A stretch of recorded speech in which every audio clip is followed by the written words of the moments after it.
Kanayon, alam mo ba na ang kalesa o karomata ay, mula sa salitang Espanyol na kalesa, ito ay unang ipinakilala sa Pilipinas noong dekada 1700 ng mga Espanyol. Ito ang naging pangunahing paraan ng pampubliko at pribadong transportasyon sa mga isla. Ang mga ito ay ginawa ng mga tradisyonal na paggawaan na kilala bilang karoserya.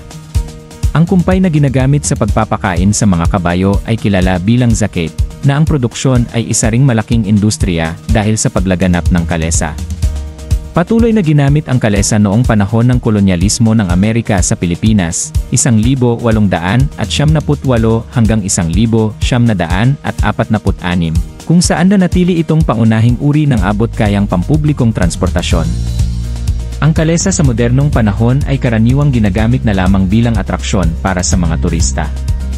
Karaniwan ang mga kalesa para sa mga turista sa mga makasaysayang lugar mula sa panahon ng kolonyal sa Pilipinas, tulad ng San Fernando, Vigan, at Lawag.